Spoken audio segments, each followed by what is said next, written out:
Hi, this is Keith with How to Build Your Own Home, and I want to talk about bidding. You'll be spending a lot of time at the computer, sending out your plans, getting bids, and you're going to get some surprises. I just got a bid from a student that I'm kind of mentoring through the build of her own home, and she got a bid for a roof, and it's a 42 square roof. A square in the roofing terminology means a 10 by 10 section of a roof. They don't bid you per square foot like flooring. They bid you per square foot or per square, which is a 10 by 10 section. So it's a 42 square roof, which is about 4,200 square feet if you want to think about it that way. And she got a bid for $63,000. And this is for a standing seam roof. Now, not all markets are the same across the country.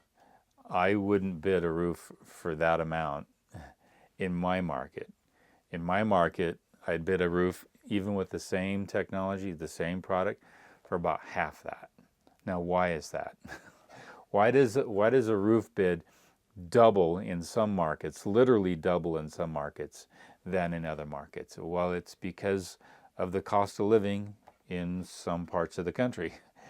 You're going to find that your bids are going to be up and down in some areas, and comparing apples to apples is not necessarily going to work out, because you could be getting a roof bid for 42 square and another person getting a roof bid for 42 square, but you're in completely different markets. I know on the East Coast, I happen to know a roofer out there, and he's bidding around $1,400 to $1,600 per 10 by 10 square section on a roof. I'm around $500 to $650 in my market. And a lot of it has to do with the cost of living, but some of it has to do with whatever the market will bear. And a lot of it has to do with just uninformed buyers, uninformed people when it comes to roofing products and roofing technologies. And I know her pitch on a roof is an 812 pitch, which is not that difficult. And so I sent her a quick text. I says, do not go for this. We can try to find something better. Now, I'm not knocking subcontractors. You know, if your price is what it is, that's fine. But as far as a consumer is concerned, where you really need to try to get the best bang for your buck, there are better roofs out there than the ones that she wants to put on for half the price, and they can come with a 100-year warranty. The problem is that roof is bid maybe in 1 or 2 states away. So how do you get a bid in, say, Iowa to come into a roof on California? Well, you don't. The only way you can kind of shop around for new technologies and better value for your dollar is to do more research on products, do more research on technology. I drive around town and I have a lot of skill sets under my belt, whether it's electrical or roofing or excavation or what have you. And I cringe when I see people putting really bad technology on the roofs. Take, for example, asphalt shingles. You've heard me mention asphalt shingles quite a bit. I don't like them. And yet they're quick and easy to put on. The material cost is very, very cheap, which means the labor side can charge more. The cheaper the material means that the labor can increase itself and the installer, the subcontractor, can make more money. That's one of your number one problems in the industry, is that new technologies can tend to be a little bit more skilled to install them. Not enough people out there knowing that skill. So it's really hard to penetrate the market with better technology out there. But even so, I know how to put on a roof that's better than this one for half the price. I mean, that's the struggle we have throughout the United States.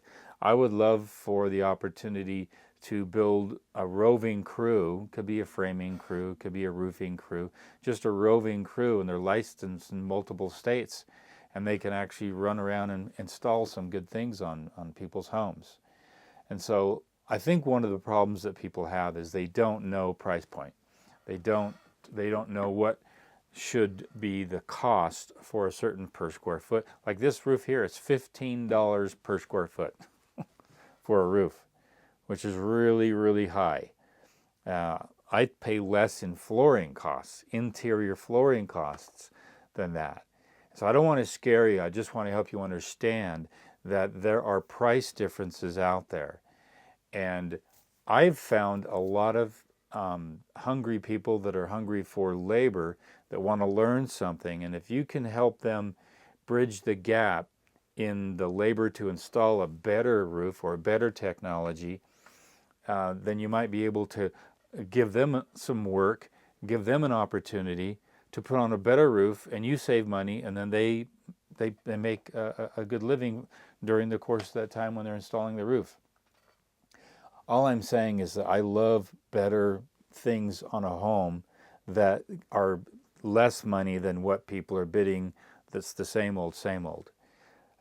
Do some research, look around, look for two things: better technologies and the labor that's willing to learn how to install those technologies.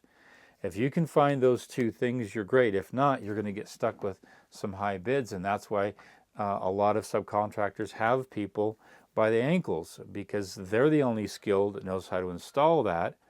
So therefore they can increase their price. Market demands are always going to push them that.